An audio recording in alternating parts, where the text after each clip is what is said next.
फिर कांग्रेस के लिए नहीं हो सकता? मैं जवाब देता हूँ उसका। निश्चित रूप से जो मैं बात सुना रहा हूँ, जो कह रहा हूँ, जी न्यूज़ एक सम्मानित चैनल है, जी न्यूज़ की रीच एक बड़ी रीच है। गुजरात के जो लोग बाग मुझे सुन रहे हैं, मैं उनसे ये कहना चाहता हूँ, मुद्दों पे वोट करिए, इवेंट मैनेजमेंट पे वोट मत करिए, नारों पे वोट मत करिए, जुमलों पे वोट मत करिए। पूछिए गुजरात में इतना बड़ा कर्जा कैसे हो गया, पूछिए गुजरात का जो कपास का किसान है वो इतना पिछड़ कैसे गया, गुजरात के कपास के किसान को पैसा क्यों नहीं मिल पा रहा है, उसको भरपाई क्यों नहीं हो पा रही है, उसको कॉस्ट प्राइस क्यों नहीं मिल पा रही है। पूछिए पाटीदारों के साथ इतना बड़ा अन्याय क्यों किया गया, पूछिए दलितों के साथ गौरक्षकों ने इतना अन्याय क्यों किया। ये पूछिए, ये जानना आपका हक है। आप डेमोक्रेटिक स्टेट में रह रहे हैं और आपका जानने का हक है कि विकास क्यों नहीं हो पा रहा गुजरात में इतना बड़ा कर्जा क्यों हो गया। तो गुजरात के लोगों से अपील करता हूँ। बिल्कुल, आईपी सिंह सर जवाब दीजिए। और इस बीच में एक तस्वीर पहले बता दूं, फिर आपके पास आता हूं। ये बीच इस वक्त राइट जिस रोड मैं आ रहा हूं। मैं ज़रा तस्वीर के बारे में थोड़ा सा बता दूं, क्योंकि टीवी स्क्रीन पर दर्शक दोनों चीज़ें देख रहा है, आपकी बात भी सुन रहा है और इन तस्वीरों को भी देख रहा है। बीच में बाइकर्स चल रहे हैं, 25,000 के करीब बाइकर्स हैं, उनका हुजूम है और बाइकर्स की अगुवाई कर रही हैं बेटी बचाओ बेटी पढ़ाओ, यानी कि 80 से करीब ज़्यादा महिला बाइकर्स हैं, महिलाएँ हैं जो कि बाइक चला रही हैं और ज़्यादातर प्रोफेशनल बाइकर्स हैं जिन्हें चुना गया है। और पीछे पीएम मोदी का वो काफिला जो कि एयरपोर्ट से निकला सर्किट हाउस की तरफ आगे बढ़ रहा है और बीच में इस वक्त पुलिस का भी पूरे तरीके से इंतजाम, राइट और लेफ्ट दोनों तरफ ट्राई कलर की रोशनी नजर आ रही है और हाथ वेव करके जहाँ जहाँ नजर आ रहा है पीएम हाथ हिला रहे हैं और लोग एक फोटो खींचने के लिए कोशिश कर रहे हैं कि शायद वो कैप्चर कर लें। आईपी सिंह सर जवाब अपना।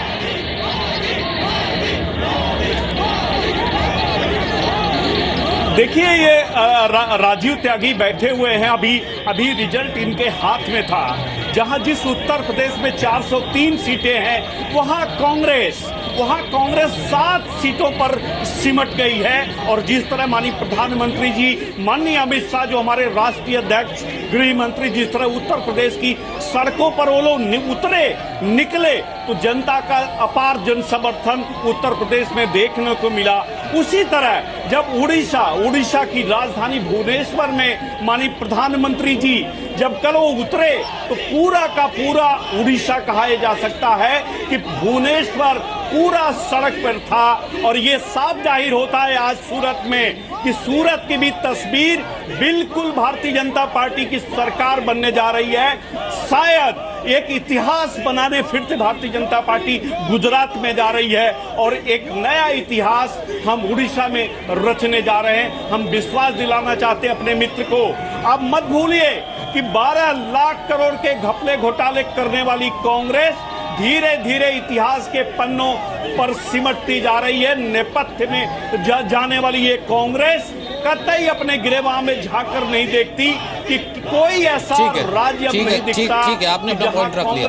मैं राजीव त्यागी हाथ उठा रहे हैं, आपने अपना पॉइंट रखा, मैं उनके पास एक बार जाऊंगा, लेकिन इस बीच भार्गव से इन्फॉर्मेशन लेते हुए ठीक है मैं इस पर जवाब लूंगा। आईपी सिंह साहब आपने अपना पॉइंट रखा। लगातार भारतीय जनता पार्टी बढ़त बनाती जा रही है। आज लगभग ठीक है, मैं इसी को ही पूछता हूँ। ठीक है आईपी सिंह साहब, जो आपने पूछा मैं इसी को ही आगे रखूंगा राजीव त्यागी के पास। भार्गव पारिक, उससे पहले आप जरा तस्वीर हमें बता दीजिए। लगभग अभी यूं कह सकते हैं कि 5 से 7 मिनट 8 मिनट के लगभग हुआ है और एरियल शॉट्स यानी कि जो ऊपर से शॉट्स आते हैं, जो तस्वीरें आती हैं, उनसे अगर हम देखें तो हम सिर्फ और सिर्फ लाइट जहां तक नजर जा रही है, लोगों के सिर चेहरे देख पा रहे हैं और लोगों में खुशी थोड़ी देख पा रहे हैं। बाइकर्स के साथ ही चलता हुआ लगभग कहाँ तक का सफर तय किया गया होगा और वैसे कोई औपचारिक या अधिकारी कोई वक्त भी रखा गया, इतने वक्त में ये रोड शो पूरा होगा?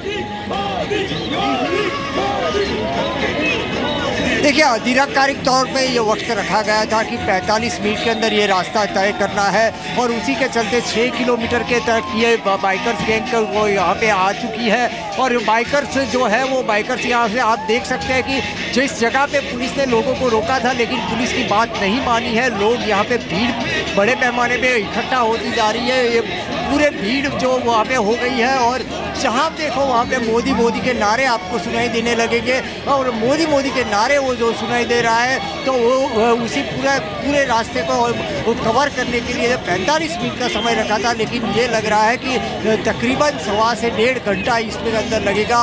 और ख़ास तौर पे ये जो पूरा जो संदेश है इस रैली का, वो बेटी बचाओ बेटी पढ़ाओ ये संदेश है। तो इस संदेश को ध्यान में रखते हुए ये रैली का आयोजन किया गया है। और ये टाइम चाहे 40 मिनट का लगा हो, लेकिन ये समय का भी तकरीबन 1 से 1.5 घंटे तक का समय इसके अंदर लिया जाएगा। यानी कि 45 मिनट्स ठीक है, लेकिन समय जो है वो 1 से 1.5 घंटा लग सकता है। त्यागी साहब, आप जवाब देना चाह रहे थे, संक्षिप्त रखिएगा। और दूसरा ये कि ट्विटर पर भी कई लोग कह रहे हैं कि आप राजीव त्यागी से पूछेगा कि अगर इतने मुद्दे होते, इतने घोटाले होते, तो कैसे पॉपुलैरिटी बढ़ती चली जाती। कम से कम एक आत्ममंथन की ज़रूरत नहीं है क्या इस वक्त कांग्रेस को, कि इतनी बड़ी यूपी की हार के बाद जो बाकी स्टेट्स हैं उसके लिए तैयारी बेहतर करना शायद वो ज़्यादा ठीक होगा। देखिए, आपने बिल्कुल ठीक कहा कि बेहतर तैयारी करना प्रत्येक राजनीतिक दल का कर्तव्य है और कांग्रेस को भी ये करना होगा, इसमें कहीं कोई संशय नहीं है। लेकिन मैंने जो मुद्दे उठाए हैं, आप जाकर के जो भी सम्मानित व्यूअर्स ट्विटर पे आपसे सवाल कर रहे हैं उनसे मैं कहना चाहूँगा, कृपया जाकर के गूगल पे सर्च करिए, ये घोटाले पता चल जाएंगे। कैग जिस पे मोदी जी की बड़ी क्या नाम उसका निष्ठा है, जिसको लेकर के हमें घेरा गया, 12 लाख करोड़ के घोटाले मेरे मित्र बता रहे हैं, लेकिन आज तक किसी कांग्रेसी को जेल नहीं भेज पाए। जो जेल भेजे हमने ही जेल भेजे, हमें पता चला घोटाले का, हमने जेल भेजने का काम किया। हमने ये नहीं देखा कि कांग्रेस का कोई MP है, मिनिस्टर है, हमने वो निष्पक्ष रूप से जांच करा के जेल भेजने का काम किया। मैं प्लीज FIR कराने का काम तो कांग्रेस का था ना। अदालत का आप सुनिए सिंह साहब, आपसे जोर से बोल सकता हूं, आपसे जोर से बोल सकता हूं और निश्चित रूप से आपकी आवाज को कर्व कर सकता हूं, लेकिन मेरी बारी है, मुझे बोलने दीजिए, मुझे कंप्लीट करने दीजिए। कैग जिस पे बड़ी आस्था है भारतीय जनता पार्टी की, उसने 2012 में KG बेसन में, जिसमें 10% इक्विटी ली गई गुजरात सरकार के GSPC द्वारा, और जियो ग्लोबल बारबाडोस एक देश है, उसकी कंपनी जियो ग्लोबल, उसको साथ में मिलाकर के काम किया गया GSPC के द्वारा, और जिसकी कुल संपत्ति $64 थी, सिर्फ $64। उस कंपनी को 20,000 करोड़ रुपए का सिर्फ एक्सकावेशन पे खर्चा किया गया उस कंपनी के साथ मिलकर के, और 20,000 करोड़ रुपए के राजस्व की हानि गुजरात सरकार को हुई है, कैग की रिपोर्ट के हिसाब से है। इस घोटाले के लिए जिम्मेदार निश्चित रूप से प्रधानमंत्री नरेंद्र मोदी जो तत्कालीन मुख्यमंत्री थे वो जिम्मेदार हैं। लेकिन लोगों को ये समझाना होगा, लोगों को ये बताना होगा, जब हम बताएंगे निश्चित रूप से लोग जानेंगे।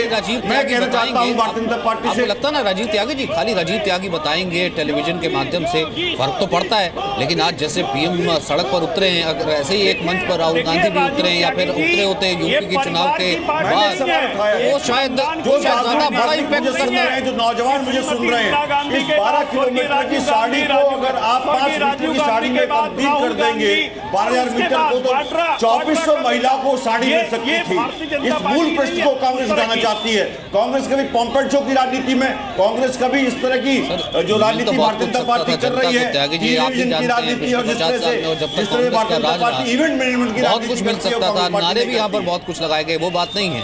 बात मेरा कहने का मतलब ये है राजीव त्यागी जी, मैं आपसे ये जानना चाह रहा था कि जो प्रश्न या फिर जो सवाल राजीव, जवाब दे देता हूं, कांग्रेस ने 47 में क्या था और देश अब क्या है। नहीं, जो सवाल राजीव त्यागी उठा रहे हैं, देता हूं, ठीक है, नहीं मैं 213 करोड़ का बजट सन 47 में था और 2017 में वो बजट आज देश का। त्यागी जी, आपके आंकड़ों पर मैं शक ही नहीं कर रहा, आप हमेशा सटीक आंकड़े लेकर के आते हैं। मैं तो एक सीधा सा सवाल उठा रहा हूँ, आप जो सवाल एक कांग्रेस के प्रवक्ता के तौर पे उठा सकते हैं, टेलीविजन पे आ सकते हैं।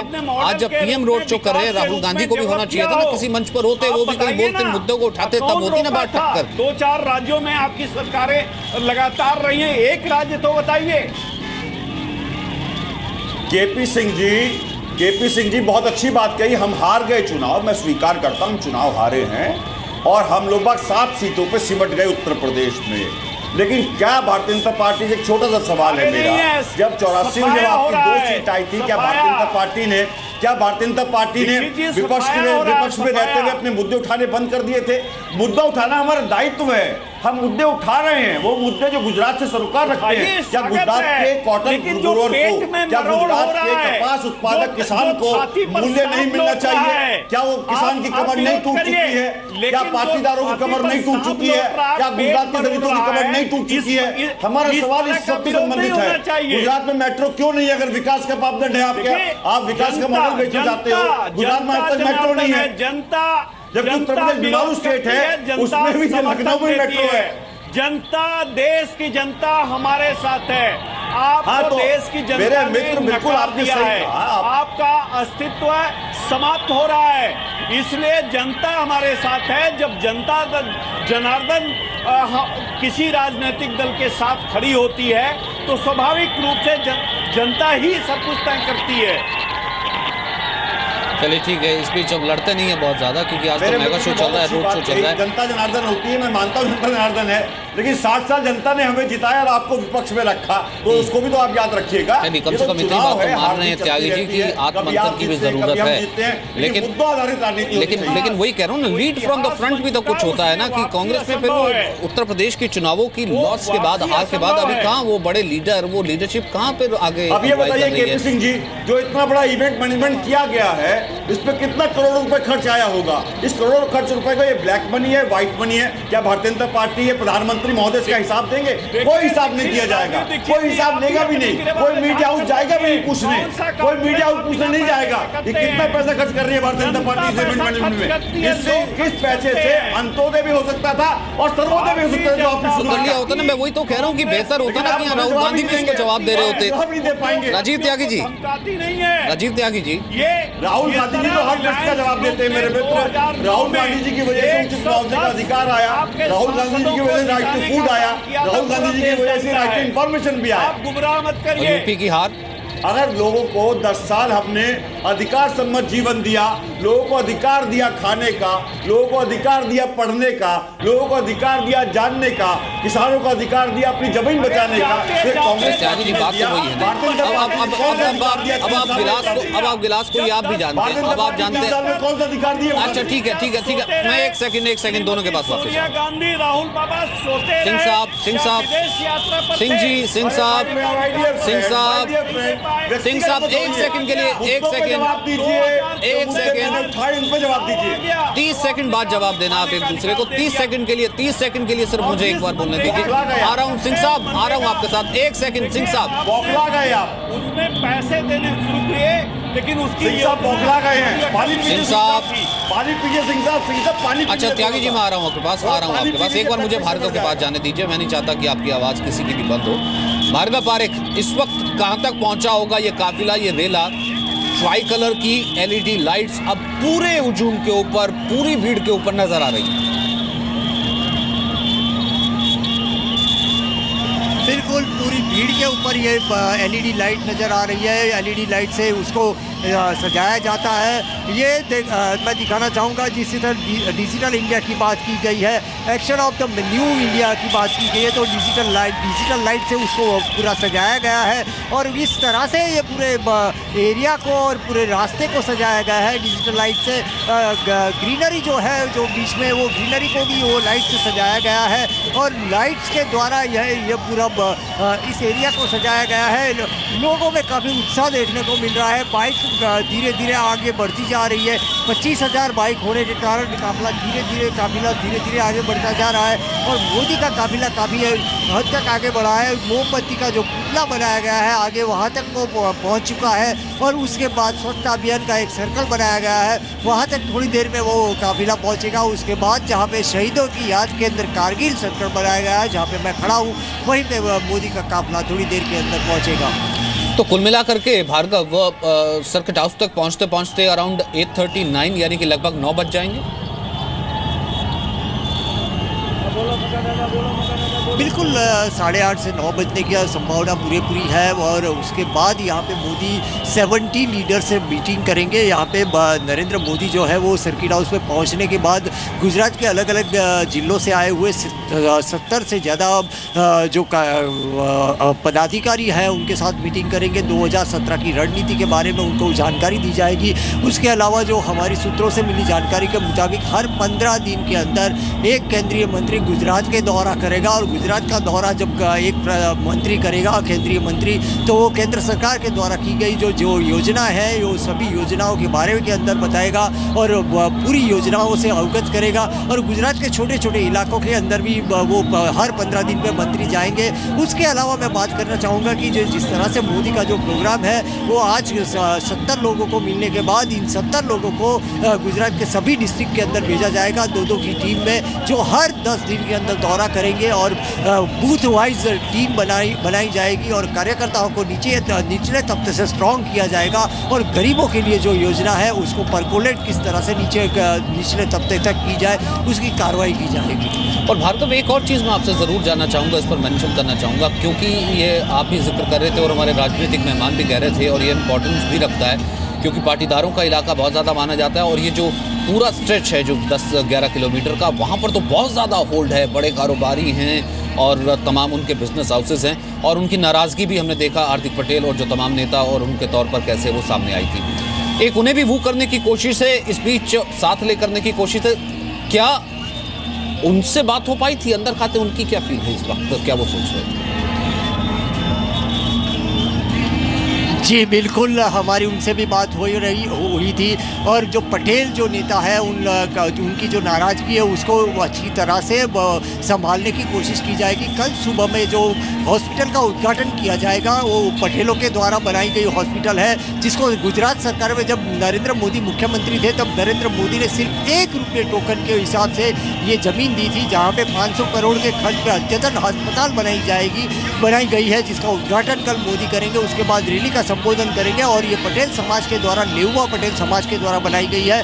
सूरत की अगर बात की जाए तो सूरत के अंदर सूरत के पटेल तो है ही सही, उसके अलावा ज़्यादातर जो है वो सौराष्ट्र के पटेल है। जो सौराष्ट्र के पटेल पिछले दिनों में नाराज़ चल रहे थे मोदी से, तो और केशुभाई पटेल उनकी अगुवाई कर रहे थे, उन पटेलों को मनाने की कोशिश की गई है। उसके अलावा अगर बात की जाए तो उत्तर प्रदेश के चुनाव के बाद जब मोदी सोमनाथ आए थे तब सोमनाथ के अंदर उन्होंने अडवाणी केशुभाई के साथ जो मीटिंग की थी, उस मीटिंग के अंदर सब कुछ का पूरे तरीके से पटेल वोट जो है जो 2012 में केशुभाई उनके खिलाफ गए थे, वो एक पार्टी बना के, तो वो न जाए और सब पूरे मामले को एकजुट करने की कोशिश की गई थी और जिसके अंदर काफ़ी सफलता भी मिली है। उतना ही नहीं, अगर सेलवास कल नरेंद्र मोदी जाएंगे तो सेलवास के अंदर मोहन देलकर को बीजेपी में लाने की कोशिश पूरी की जाएगी, जो कांग्रेस के दिग्गज नेता है सेलवास के। उसके बाद सौराष्ट्र के बोटाद के अंदर वो जाने वाले हैं, तो बोटाद में वो पटेलों का अलग इलाका है भावनगर के अंदर, जहाँ पे पिछले चुनाव के अंदर बीजेपी को काफ़ी फायदा नहीं हुआ था, तो उस इलाके के अंदर बीजेपी को मदद किस तरह से मिले उसकी कोशिश की जाएगी। वहाँ पे सौनी योजना के नाम के पानी की जो योजना है वो शुरू की जाएगी ताकि किसानों को फ़ायदा हो और जो नाराज पटेल हो और किसान हैं उनको मनाने की भी एक कोशिश इस योजना के द्वारा की जाएगी। जी, यानी कि एक पूरी योजना है और उसी रोड मैप का जिक्र किया जा रहा था और इसमें केशुभाई पटेल की बेहद अहम भूमिका है। और वो तस्वीर तो उस दिन भी साफ नजर आई थी जब सोमनाथ मंदिर पहुंचे थे पीएम मोदी, और उस वक्त भी जब पूजा अर्चना कर रहे थे अंदर वो मौजूद थे। राजीव त्यागी जी, मेरा एक बेसिक क्वेश्चन ये था कि एक तरफ देखिए 2 बड़ी पार्टियां, एक तरफ कांग्रेस, जाहिर सी बात है उसने राज किया, अब बीजेपी राज कर रही है, प्रधानमंत्री मोदी उसकी पॉपुलैरिटी आप खुद मान रहे हैं, उत्तर प्रदेश में जो बड़ी जीत मिली, उसके बाद आपको ये नहीं लगता कि कहीं ना कहीं रेट्रोस्पेक्शन किया जाना चाहिए था, बनिस्बत वो बेहतर होता ये कहने की कि नहीं ईवीएम है, ईवीएम को लेकर के बातें कहना, या फिर क्योंकि लोग सब चीज़ें जानते हैं आजकल, आपको लगता है लोग समझदार हो गए हैं और वो इन इश्यूज से अब भटकते नहीं हैं? बिल्कुल सही बात आप कह रहे हैं। देखिए, गुजरात के परिप्रेक्ष्य में सबसे पहले मैं बता दूं कि चिमन भाई पटेल और अमर सिंह चौधरी साहब जब चीफ मिनिस्टर हुआ करते थे उस वक्त भी गुजरात की जो ग्रोथ है, जीडीपी ग्रोथ 16% से ऊपर हुआ करती थी या 16% के आसपास हुआ करती थी। ये पहली बार गुजरात में नहीं हुआ। देखिए, ये जो स्टेट है, गुजरात स्टेट या महाराष्ट्र स्टेट जो है, इन स्टेट्स में दोनों में सी रूट है देश का, सी रूट होने की वजह से अनकोदगत का शुरू से डेवलपमेंट दोनों स्टेट में रहा है और दोनों स्टेट को विशेष चीज़ें मिली हैं। आप देखेंगे तो टोटल देश की जो इंडस्ट्री 30% महाराष्ट्र में आती है। तो जब इंडस्ट्रियलाइज स्टेट होता है तो निश्चित रूप से GDP और सब चीज़ें बढ़ती हैं और विकास भी होता है।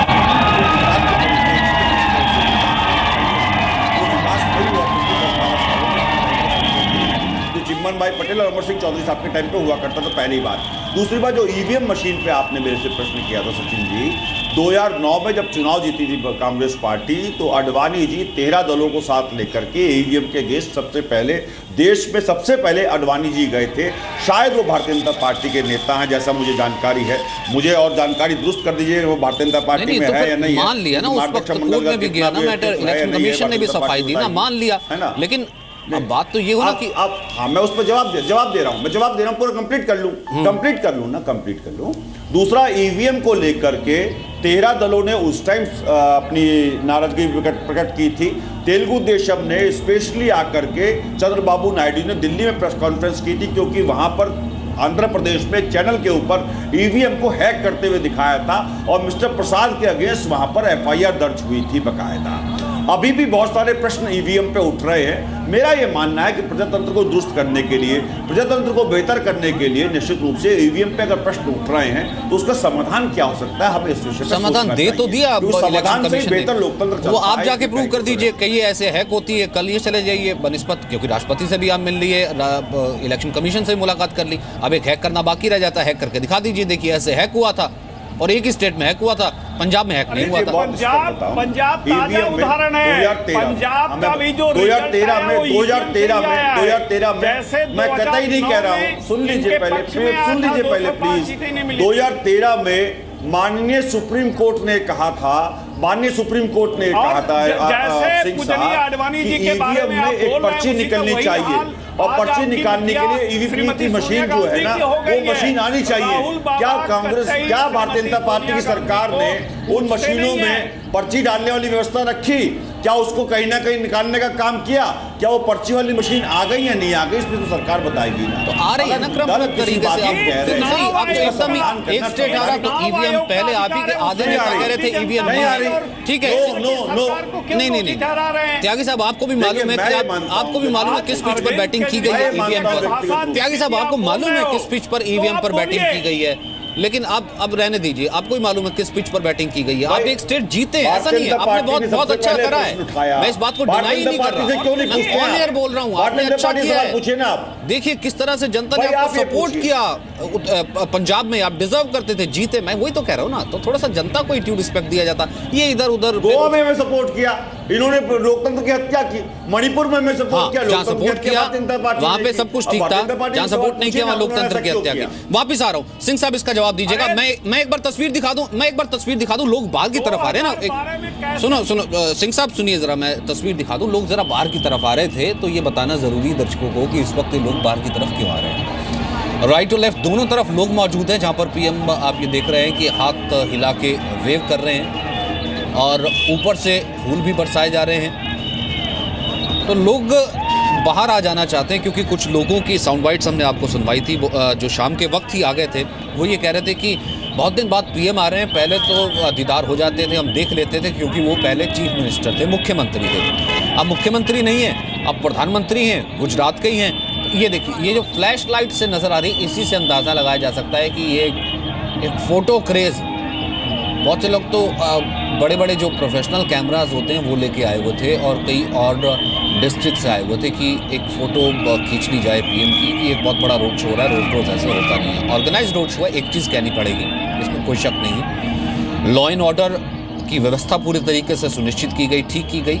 वैसे ही लोग फूल दे रहे हैं और बहुत नज़दीक तक आए जा रहे हैं, और ये कहीं ना कहीं अलाउ किया होगा, क्योंकि SPG अमूमन रोक लेता है, दूरी से एक खास दूरी बना दी जाती है। लेकिन अगर PM अलाउ कर रहे हैं, अब यहाँ पर लोगों को थोड़ा सा आने दी जा रही है, क्योंकि नीचे SPG चल रही है, जो सुरक्षा अधिकारी है, सुरक्षा में लगे जवान हैं, वो चल रहे हैं साथ साथ ही। देखिए दौड़ कर चल रहे हैं, कोई उत्साह में अति उत्साहित कोई नौजवान बीच में से भी उनको कट करना चाह रहा है, तो धक्का मुक्की नहीं, उन्हें पीछे जाया जा रहा है। भार्गव, कुछ ऐसा ही क्या चल रहा है, क्या मैं ठीक बता पा रहा हूँ? देखिए जिस तरह से यहाँ पे चल रहा है तो लोग काफ़ी हद तक देख रहे हैं। तो मैं आपको भीड़ दिखाना चाहूँगा, मेरे पीछे जो पीछे के साइड में ये दिखाना चाहूँगा कि लोग किस तरह से यहाँ पे आ रहे हैं। हालांकि पूरा ऑर्गेनाइज वे के अंदर ये सब कुछ चल रहा है, लेकिन लोगों की भीड़ जो है उसको काबू करना पुलिस के लिए भी मुश्किल हो रहा है, क्योंकि लोग बड़े पैमाने पे यहाँ पे बाहर निकल के आए हैं। ये जो लाइटिंग्स के पास लोग ऊपर चढ़ के, वो लाइट्स के ऊपर भी वो चढ़ के वो खड़े हुए हैं, वो पिलर्स के ऊपर चढ़ के खड़े हुए हैं, लेकिन उनको अभी ये है कि एक झलक इनको लेनी है। कई लोग हैं वो महंगे कैमरास लेके यहाँ पे आए हैं, महंगे कैमरास लेके उनको मोदी को देखने के लिए आए हैं। और ये जो भीड़ आप देख रहे हैं, तो ये पूरी भीड़ जो है वो मोदी को देखने के लिए है। लेकिन एक चीज़ है कि काफ़ी ऑर्गेनाइज वे के अंदर लोग खड़े हैं, भीड़ काफ़ी है, पुलिस को काफ़ी मुशक्क़त का सामना करना पड़ रहा है लोगों को काबू में रखने के लिए, पर फिर भी एक तरीके से काफ़ी ऑर्गेनाइज वे में ये पूरा शो हो रहा है। और भार्गव, ऑर्गेनाइज तरीके से भीड़ में कैसे व्यवस्थित रहना है, यानी कि कैसे ऑर्गेनाइज रहना है भीड़ में रहकर भी, ताकि धक्का मुक्की ना हो, एक दूसरे पर आगे ना करें। शायद वो गुजराती बहुत अच्छे से जानता है, क्योंकि गरबा डांडिया से बढ़िया उदाहरण नहीं है और उससे बड़ा इवेंट मैनेजमेंट मैंने तो नहीं देखा। देखिए, ये इवेंट मैनेजमेंट से ज़्यादा भी एक सेल्फ डिसिप्लिन की अगर बात की जाए तो लोगों में खुद में इतनी सेल्फ डिसिप्लिन है कि वो इस तरह से धक्का मुक्की नहीं करते हैं। ये पहली बार ऐसी इस प्रकार की इवेंट नहीं हो रही है, पहली बार ऐसा रोड शो नहीं हो रहा है। हालांकि मैं आपको बताना चाहूँगा, ना ही मैं सिर्फ इवेंट के तौर पे इसको देखा जाए, क्योंकि ये इससे पहले सिर्फ बीजेपी की नहीं, कांग्रेस की भी जब रोड शो हुए हैं, कभी कभी धक्का मुक्की या कुछ नहीं हुआ है। तो ये एक डिसिप्लिन, सेल्फ डिसिप्लिन लोगों में है। हालांकि बड़े नेता को देखने के लिए लोग बाहर आते हैं। इस तरह से मोदी का एक क्रेज़ बहुत ही ज़्यादा है। 2004 की अगर बात की जाए तो इसी तरह से रोड शो सोनिया गांधी ने गुजरात के अंदर किए थे, तभी भी इसी तरह से कोई स्टैम्पेड नहीं हुआ था, कोई धक्का मुक्की नहीं हुई थी, लोग इसी तरह से सेल्फ डिसिप्लिन में रहे थे। तो 2017 की अगर बात की जाए तो मोदी 2002 के बाद जिस तरह से लोकप्रिय होते जा रहे हैं, तो मोदी को देखने के लिए भी भीड़ का इतना वजूम उमड़ रहा है। तो वहाँ पे लोग सेल्फ डिसिप्लिन के तौर पे है, ना ही कोई मैनेजमेंट यहाँ पे किया जा रहा है, ना ही कोई इमेज मैनेजमेंट की तरह पे काम किया जा रहा है, पर लोगों की भीड़ काफ़ी है। लोग ये बहुत बड़ी बात कही है भार्गव पारेख आपने कि एक सेल्फ डिसिप्लिन लोगों में काफ़ी रहता है, और गुजरात के लिए कोई ये नया नहीं है इस तरह से भीड़ इकट्ठा हो जाना। ये अपने आप में इवेंट्स का एक यूं कहें कि राज्य रहा है, शहर रहा है। सूरत में तो अपने आप ही गरबा डांडिया, जिसका मैं जिक्र कर रहा था, खुद में गवाह बनाऊं कि लाखों की भीड़ होती है, लेकिन लाखों की भीड़ से आपको कहीं ना कहीं भगदड़ नहीं दिखाई देती है, लाखों की भीड़ में आपको धक्का मुक्की नहीं दिखाई देती है। ये अचंभित करता था, लेकिन ये भार्गव इसको बिल्कुल ठीक पकड़ पा रहे हैं कि एक सेल्फ डिसिप्लिन है और लोग वहाँ पर इस तरह की चीज़ों के आदी हैं। ये 4 तस्वीरें अब आपके लिए और बेहतर तरीके से तस्वीर को साफ करती हुई। एयरपोर्ट से जब पीएम मोदी निकले, जहाँ से रोड शो की शुरुआत की, बाइकर्स का ये काफिला है, 80 से ज़्यादा फीमेल बाइकर्स हैं। दूसरी तरफ डायमंड सिटी इस वक्त ये पहुंचा रोड शो और लेज़र शो नज़र आ रहा है। ब्रेक से भार्गव के कमेंट से पहले जिसका जिक्र त्यागी जी कर रहे थे, उस पर सिंह साहब अपना आप कमेंट रखना चाहें 30 सेकंड में, लेकिन संक्षिप्त रखिएगा।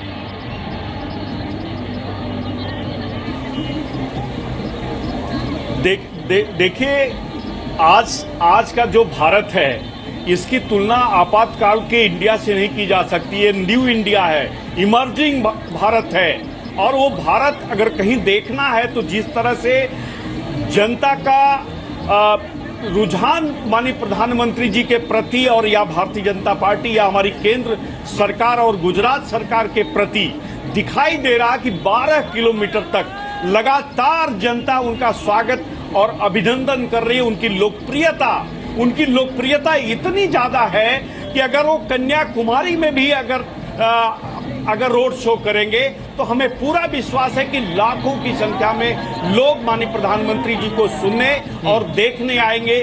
चूंकि ये उनका नेटिव स्टेट है, जहां वो 15 सालों से ज्यादा मुख्यमंत्री रहे, जहां उन्होंने विकास की गंगा बहाई है, जो विकास के नाते जाने जाते हैं, जिनके लीडरशिप में, जिस माननीय अमित शाह के नेतृत्व में आज भारतीय जनता पार्टी ने लगभग 65% भूभाग पर एक तरह से परचम फहराया है।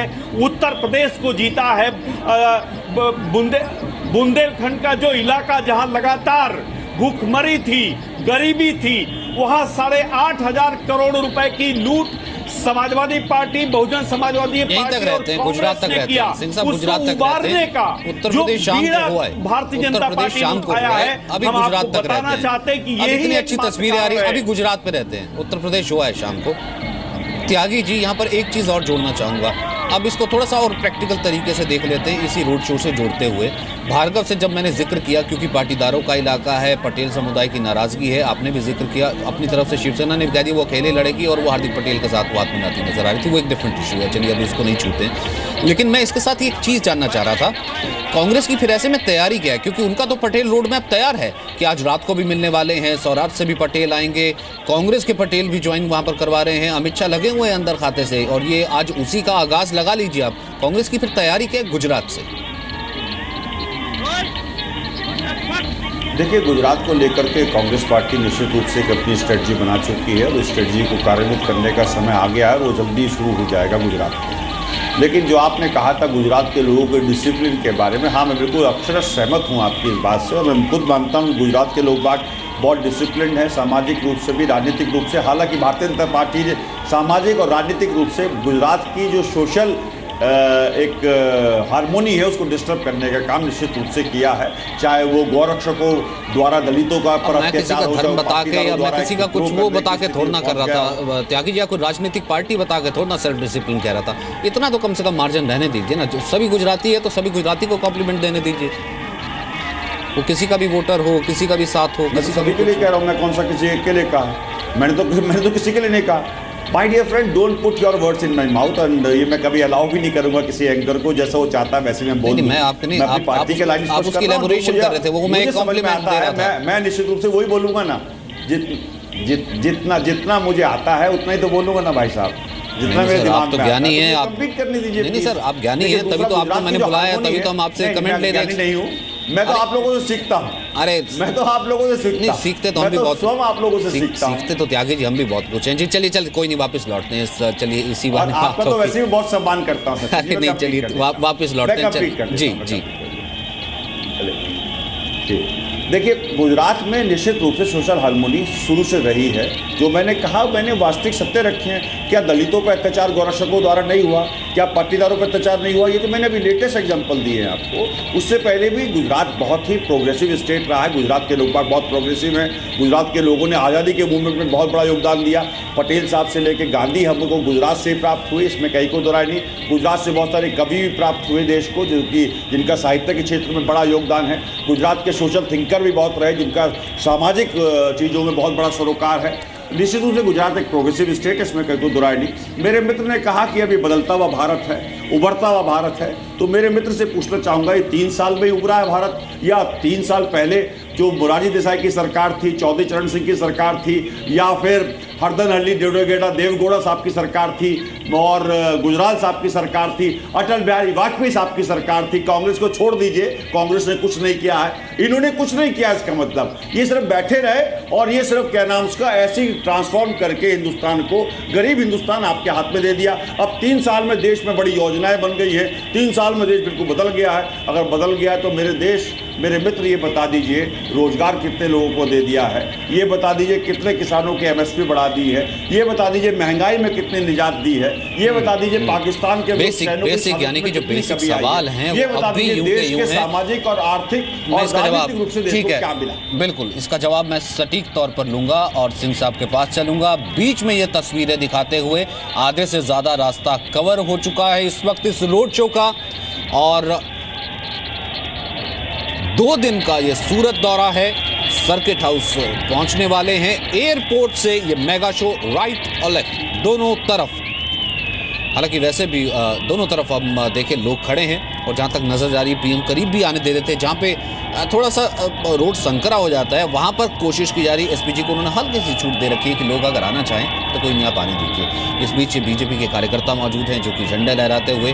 भार्गव, एक चीज़ क्या मैं इसको कह सकता हूँ ऑन एयर इस वक्त कहते हुए कि आधे से ज़्यादा रास्ता तय हो चुका है, और अब लगभग कितनी देर होगी? सर्किट हाउस से कितनी दूरी होगी?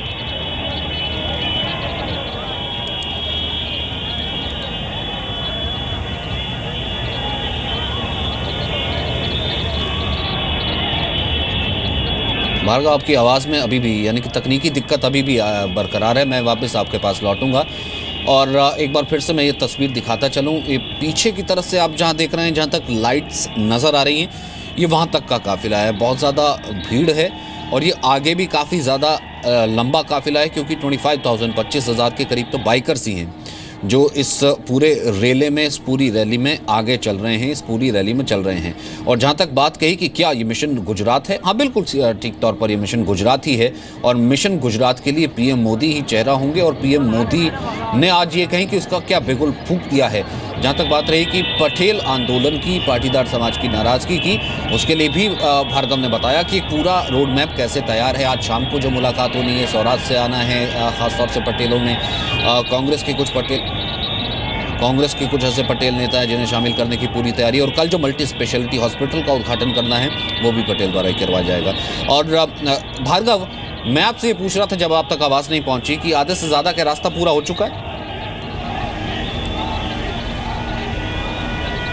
बिल्कुल, आधे से ज़्यादा रास्ता पूरा हो चुका है और आधे से ज़्यादा रास्ता पूरा होने के बाद अब वो काफ़ी नज़दीक पहुंच चुके हैं। हालांकि जिस तरह से कार्यकर्ता उनको रोक रहे हैं, उनसे उनका अभिवादन कर रहे हैं, तो उसी के चलते धीरे ये रोड शो जो है वो काफ़ी स्लो हो गया है। कुछ इलाके जो है जिसके अंदर सकड़े रास्ते होने के कारण भी थोड़ा स्लो चल रहा है और निर्धारित समय से थोड़ा लेट चल रहा है, लेकिन आधा रास्ता उन्होंने तय कर लिया है और आने वाले और 30 मिनट उनको 30 से 35 मिनट सर्किट हाउस पहुंचने के अंदर और लगेगी। जी, और यहाँ से 20 से 25 मिनट, जैसा कि आप कह रहे हैं कि जिस तरीके से काफिला बढ़ रहा है। और भार्गव, एक चीज़ जिसका जिक्र हमने पहले भी किया, एसपीजी को जैसे पहले से इंस्ट्रक्शन है पीएम की तरफ से कि थोड़ा से कुछ ऐसे लोग हैं जो करीब आना चाह रहे हैं या फिर फूल दे रहे हैं या पकड़ाना चाह रहे हैं, पीएम उनसे खुद पकड़ रहे थे फूल। इतनी भर इजाज़त तो एसपीजी को दी हुई है, वरना एसपीजी किसी को बर्दाश्त नहीं करती, वो बिल्कुल एकदम डिस्टेंस बना के चलती है।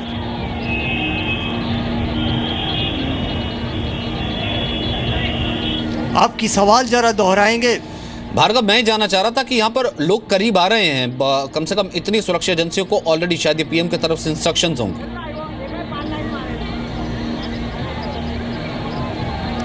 बिल्कुल, यहाँ पे काफ़ी लोगों के अंदर काफ़ी नरेंद्र मोदी के लिए एक्सट्रैक्शन है और उसी के चलते लोग साथ में जुड़ने की कोशिश कर रहे हैं। हालांकि जब वो यहाँ पे गुजरात में सीएम थे तभी उनके पास लोगों जाने की कोशिश कर रहे थे और इसी तरह से एसपीजी को एक तरह से बोला भी गया है कि लोगों को जितने हो सके उतने लोगों को ज़्यादा नज़दीक आने दिया जाए, तो उसी के चलते लोग काफ़ी नज़दीक आने की कोशिश भी कर रहे हैं और लोग एक तरीके से लोग उनकी झलक पाना चाहते हैं। और जिस तरह से ये 4 राज्यों के अंदर जीत के बाद ये पहली बार यहाँ सूरत आ रहे हैं, तो लोगों को ये काफ़ी उम्मीद है और लोगों को उनकी एक झलक देखने का काफ़ी उम्मीद उनको बनी हुई है। और उसी के चलते ये काफिला जो है वो काफ़ी स्लो पहले के मुकाबले होता जा रहा है और जो निर्धारित समय माना जाता था उससे काफ़ी स्लो चल रहा है। जी सिंह साहब, अब जवाब दीजिए त्यागी जी ने जो सवाल किया था उसका, कि यहाँ पर क्या इसी तरीके से मेगा रोड शो, मेगा तरीके से सब चीज़ों को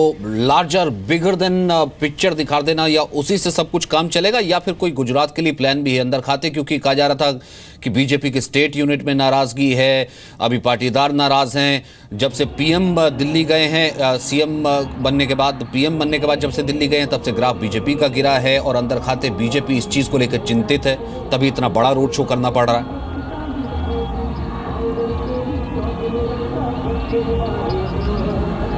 देखिए, विपक्ष ईर्ष्या, क्योंकि इतना बड़ा रोड शो हो रहा है जिसमें लाखों लोग दोनों तरफ माननीय प्रधानमंत्री जी को देखने सुनने के लिए इकट्ठा हुए हैं सूरत में, तो निश्चित तौर से इस इतने बड़े शो को लेकर कल भुवनेश्वर में माननीय प्रधानमंत्री जी के लिए भीड़ इकट्ठा हुई। आज सूरत जो उनका नेटिव प्लेस है, जिस तरह जनता जुटी है, तो स्वाभाविक रूप से ईर्ष्या विपक्ष को होगी और होनी भी चाहिए, क्योंकि लगातार भारतीय जनता पार्टी की गुजरात में सरकार रही है और विकास का जो मॉडल पूरे देश में लेकर हम चले। हम आपको याद दिलाना चाहते हैं कि कांग्रेसी मित्र को बताना चाहते हैं कि इस देश में जब तक पंडित अटल बिहारी वाजपेयी जी की सरकार नहीं बनी थी, 500 किलोमीटर हाईवे नहीं था। 1978 को देखिए, भारत कितना पीछे था। 1978 आते आते चीन ने खड़ा होना शुरू कर दिया। आज चीन कहां खड़ा है?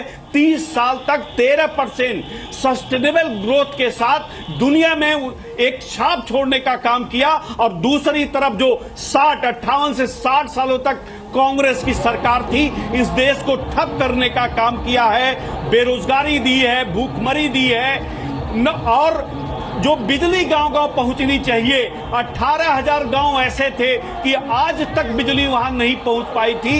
इन तमाम विकास के एजेंडे को लेकर कैसे एक गरीब के घर में चूल्हा जले, गैस पहुंचे, इतने बड़े रोड शो की क्यों जरूरत पड़ी? गरीब को मुख्य धारा, देश की मुख्य धारा में जोड़ा जाए, कैसे आम आदमी जो सबसे अंतिम पंक्ति के में अंतिम जगह खड़ा है, कैसे उसको आगे बढ़ाया जाए, कैसे इतना मेगा रोड शो की क्यों जरूरत पड़ी जब इतना काम हुआ? 1 करोड़